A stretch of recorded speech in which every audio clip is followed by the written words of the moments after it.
अगर आपने हमारे YouTube चैनल को अब तक सब्सक्राइब नहीं किया है तो आपको यहाँ सब्सक्राइब बटन दिख रहा है, इस पर आप क्लिक कीजिए और हमें सब्सक्राइब कर लीजिए। और साथ ही साथ इसके सामने एक नोटिफिकेशन बेल आ रहा है, इसे भी आप इनेबल कर दीजिए ताकि आपको तुरंत नोटिफिकेशन मिले जब भी हम कोई नई वीडियो अपलोड करें।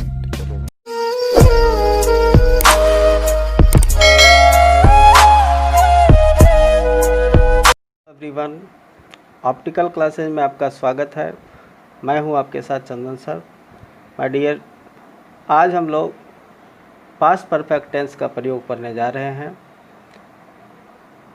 तो इसमें जो स्ट्रक्चर होगा पास्ट परफेक्ट टेंस का, उसमें subject plus head plus main verb का थर्ड फॉर्म प्लस ऑब्जेक्ट, इस तरह का स्ट्रक्चर होता है पास्ट परफेक्ट टेंस का। लेकिन माय डियर, मैं आपसे ये बताना चाहूँगा कि पास्ट परफेक्ट टेंस का प्रयोग सिंगल क्लाउज के रूप में कभी नहीं किया जाता है। जैसे अगर मैं बात करूँ कि subject plus head plus MV3 plus O, यानी ये जो सिंगल क्लाउज है, इसके रूप में पास्ट परफेक्ट टेंस का प्रयोग ना के बराबर किया जाता है। इसके साथ हमेशा डबल क्लाउज का प्रयोग होता है। आगे प्रयोग के द्वारा बारी बारी से हम लोग इस बात को समझेंगे। इसमें आप देखेंगे कि पहला प्रयोग है कि यदि भूतकाल में दो कार्य हुए हों और एक कार्य दूसरे कार्य के बहुत पहले पूर्ण रूपेण समाप्त हो गया हो। दो कार्य हो रहे हैं भूतकाल में, एक कार्य जो है दूसरे कार्य के बहुत पहले पूर्ण रूप से समाप्त हो गया है। तो जो पहला कार्य समाप्त होता है, यहाँ ध्यान देंगे कि जो प्रथम कार्य समाप्त हो गया है उसको हम लोग प्रीवियस एक्शन बोलते हैं और इसके साथ पास्ट परफेक्ट टेंस का प्रयोग होता है। और दूसरे कार्य जो बाद में समाप्त होते हैं उस कार्य को हम लोग सब्सिक्वेंट एक्शन बोलते हैं और इसके साथ सिंपल पास्ट टेंस का प्रयोग किया जाता है। इसको आप फिर से समझ लीजिए कि भूतकाल में जब दो कार्य हुआ तो एक कार्य जो पहले समाप्त हो गया उसको हम लोग प्रीवियस एक्शन बोलते हैं। और यहाँ पर आप देखेंगे लिखा हुआ है, तो पहले समाप्त होने वाले कार्य के लिए पास्ट परफेक्ट टेंस, यानी जो प्रीवियस एक्शन हमारा पूरा हुआ उसके लिए हम लोग पास्ट परफेक्ट टेंस का प्रयोग करेंगे, तथा बाद में जो कार्य समाप्त होता है यानी जो सब्सिक्वेंट एक्शन है उसके लिए पास्ट इंडेफिनिट टेंस का प्रयोग करना उचित होगा। एग्जाम्पल से आप इस बात को समझ सकते हैं। यहाँ पर एग्जाम्पल मैंने लिया है, the patient had died before the doctor केम। यहाँ पर देखेंगे कि डॉक्टर के आने से पहले रोगी मर चुका था। तो इसमें प्रीवियस कार्य क्या हुआ होगा? चूँकि डॉक्टर अभी आया नहीं है लेकिन रोगी मर चुका है, यानी रोगी के मरने का काम समाप्त हो चुका है। इसीलिए हमने जो प्रीवियस एक्शन जो कंप्लीट हो गया उसके लिए यहाँ पर पास्ट परफेक्ट टेंस यानी हैड का प्रयोग किया हुआ है। आप देख सकते हैं यहाँ पर द पेशेंट हैड डाइड, यानी जो रोगी है वो मर चुका है। Before the doctor came, doctor के आने से पहले ही रोगी मर चुका है। दूसरा एग्जाम्पल आप इससे भी समझें कि I had reached school before the bell rang, मतलब घंटी के बजने से पहले ही मैं स्कूल पहुंच चुका था। तो स्कूल जो पहुंचने का काम है बच्चों का वो पहले हो चुका है और जो घंटी बजी है स्कूल पहुंचने के बाद बजी है। I had left the place when he came, जब वह आया तो मैं वह जगह छोड़ चुका था, मैं उस जगह को छोड़ चुका था जब वह आया। तो यहाँ पर भी आने का काम बाद में होता है और जगह छोड़ देने का काम पहले हो गया है, इसलिए इसके साथ हैड का प्रयोग यानी पास्ट परफेक्ट टेंस का प्रयोग किया गया। आगे इसके दूसरे प्रयोग की ओर चलते हैं। इसमें आप देखेंगे कि ऐसे वाक्य जिनके दो भाग स्पष्टतः नहीं दिखते। आपको बताया कि पास्ट परफेक्ट टेंस का प्रयोग सिंगल क्लाउज में नहीं होता है, हमेशा देखेंगे इसमें डबल क्लाउज का बात होगा। तो अब इसमें है कि ऐसे वाक्य जिसके दो भाग स्पष्टतः नहीं दिखते, दूसरा जो कार्य है वो अंडरस्टूड रहता है।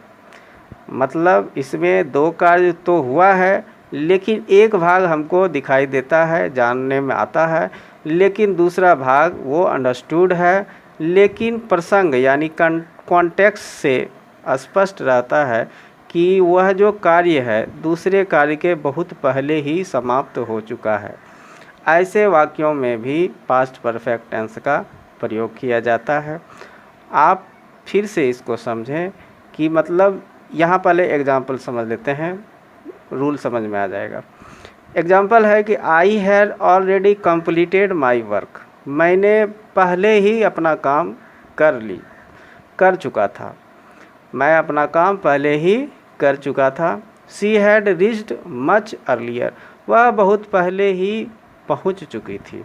तो यहाँ पर आप देखें कि I had already completed my work यानी मैं अपना काम पहले ही कर चुका हूँ, तो इसमें कुछ और बात तो आया होगा।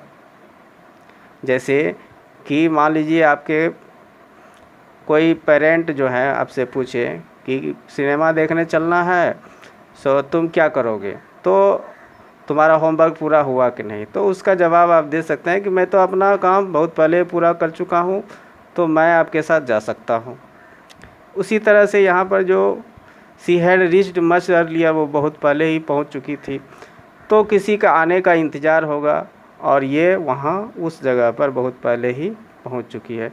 तो आप ये समझ सकते हैं कि इसमें दो कार्य का चर्चा हो रहा है, लेकिन एक ही कार्य बताया जा रहा है। दूसरा कार्य हमको प्रसंग से पता चलता है कि यह कार्य गौण है, अंडरस्टूड है। इसी वजह से इसमें यह बताया गया कि दो भाग स्पष्टता नहीं दिखते हैं, एक ही भाग स्पष्टता दिखता है। लेकिन प्रसंग से हम यह समझ सकते हैं कि इसमें एक और कार्य का होना, एक और कार्य हुआ। चलते हैं पास्ट परफेक्ट टेंस के तीसरे प्रयोग की ओर।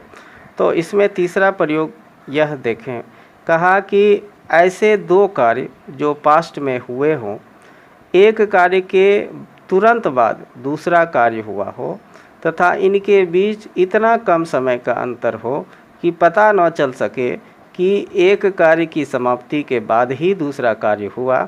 ऐसी स्थिति में दोनों कार्यों की अभिव्यक्ति के लिए सिंपल पास्ट टेंस का प्रयोग किया जाता है, ना कि पास्ट परफेक्ट टेंस का। अब यहाँ पर ध्यान यही देना है कि पास्ट परफेक्ट टेंस में हम लोग सिंपल पास्ट का भी प्रयोग समझ रहे हैं, अर्थात इसमें हमको यह समझना पड़ेगा कि पास्ट परफेक्ट टेंस का जो गलती से हम लोग प्रयोग कर देते हैं, ऐसा नहीं होगा। उस स्थिति में जब दो कार्य पास्ट में हुआ और एक कार्य के समाप्त होने के बाद दूसरा कार्य हुआ, लेकिन बीच का अंतर यह इतना कम है कि पता ही नहीं चलता है कि कौन सा कार्य पहले हुआ या बाद में हुआ, तो ऐसी स्थिति में हम लोग सिंपल पास्ट टेंस का प्रयोग करते हैं। एग्जाम्पल से आप स्पष्ट समझ सकते हैं। जैसे यहाँ एग्जाम्पल है कि when I beat him he began to abuse me, जैसे ही ज्यों ही मैंने उसे पीटा उसने गाली देना शुरू कर दिया, वह गाली देने लगा। When the class ended the students when out, जैसे क्लास समाप्त हुआ विद्यार्थी कक्षा से बाहर चले गए। तो यहाँ आप ध्यान देंगे, मैं दोनों को बारी बारी समझाता हूँ। इन दो एग्जाम्पल से आप इस रूल को बहुत अच्छा से समझ सकते हैं। इसमें कहा कि जैसे ही एक कार्य हुआ कि पीटने का, जैसे मैंने उसे पीटा, ज्यों ही मैंने उसे पीटा, या he began to abuse me, वह गाली देने लगा। मतलब मान लीजिए कोई एक आदमी दूसरे को स्लैप किया, थप्पड़ मारा, तो थप्पड़ मारते हुए गाली देना शुरू कर दिया, ऐसा होता है। तो इसके बीच में तो बहुत ज़्यादा अंतर नहीं हुआ होगा। मान लीजिए कोई किसी को थप्पड़ मारा और वह गाली देने लगता है, तो थप्पड़ मारने के बाद तो वह रुक के यह सोचने नहीं लगेगा कि हम उसको गाली दें या नहीं दें। तो दोनों के बीच में बहुत कम का अंतर होता है और हमको यह पता नहीं चलता है कि थप्पड़ पहले मारे कि गाली पहले दिया, दोनों कार्य साथ साथ होने लगा। तो इसलिए ऐसा बोला गया कि दोनों ऐसे कार्यों की अभिव्यक्ति के लिए सिंपल पास्ट टेंस का प्रयोग करेंगे।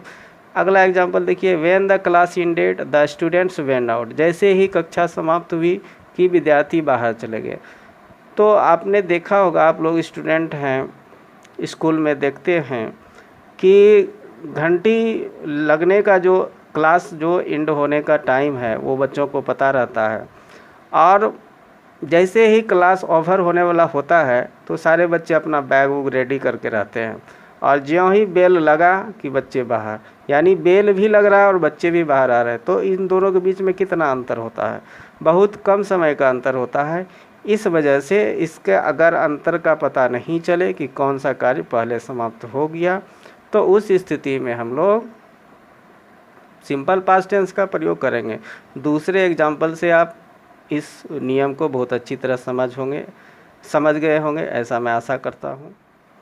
My dear students, past perfect tense का चौथा प्रयोग आप लोग देखें। यहाँ कहा कि पास्ट परफेक्ट टेंस का प्रयोग I wish, we wish, he wishes, as if, as through, etc के बाद काल्पनिक तथ्यों का वर्णन के लिए होता है। एग्जाम्पल से आप समझें। यहाँ कहा she talks to me as if she had come from the film industry. कहा वह मुझसे ऐसे बात करती है मानो कि वह फिल्म इंडस्ट्री से लौट कर आई हो। तो यहाँ पर आपने जाना कि ये काल्पनिक बात है, वह फिल्म इंडस्ट्री गई या नहीं गई इसका कोई पता नहीं है, सिर्फ कल्पना किया गया है। लेकिन जो है यहाँ पर पास्ट परफेक्ट टेंस का प्रयोग करना ज़रूरी होगा, चूँकि काल्पनिक तथ्य का वर्णन हो रहा है। और साथ ही आप कंडीशन देखें कि वाक्य जो शुरू हुआ है वो किससे हुआ है, एज इफ़ से शुरू हुआ है। एज इफ़, एज थ्रू, ये सारे बातें कल्पना के लिए ही यूज किए जाते हैं।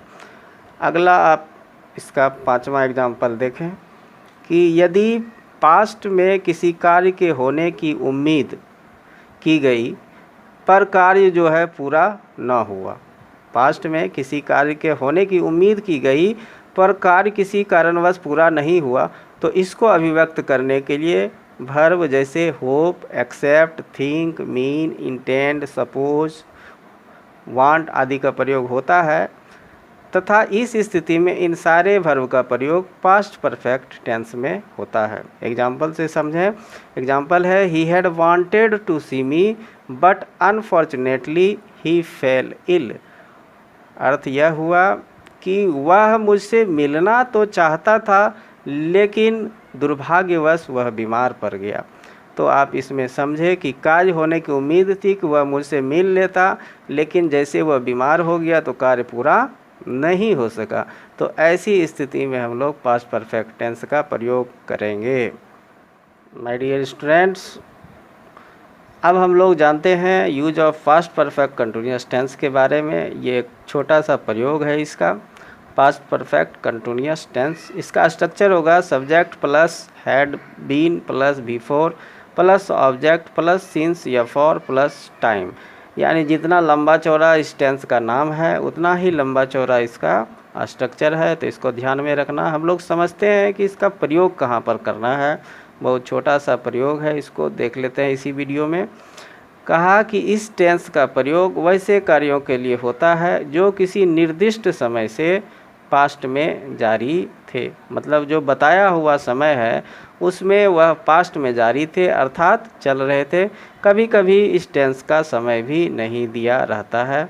एग्जाम्पल से हम लोग समझते हैं। जैसे इसमें है कि I had been reading a novel since 2008। मैं 2008 से एक नॉवेल को पढ़ रहा था। यहाँ पर बताया, एक निश्चित समय के बारे में बताया कि 2008 से ही मैं एक नॉवेल पढ़ रहा था, एक उपन्यास को पढ़ रहा था। यहाँ देखिए दूसरे में टाइम नहीं दिया हुआ है। She had been singing a song. इस तरह के सेंटेंस में थोड़ा कन्फ्यूजन होगा, ध्यान रखिए। She had been singing a song दूसरा एग्जाम्पल है जिसमें टाइम नहीं दिया हुआ है। तो इस तरह से आप समझ सकते हैं कि पास्ट परफेक्ट कंटिन्यूअस टेंस का प्रयोग हमको वैसे कार्यों के लिए करना है जो पास्ट में कुछ समय के लिए जारी था। आई होप कि ये सारे रूल आपको समझ में आए हों, ऐसा मैं आशा करता हूँ। Thank you.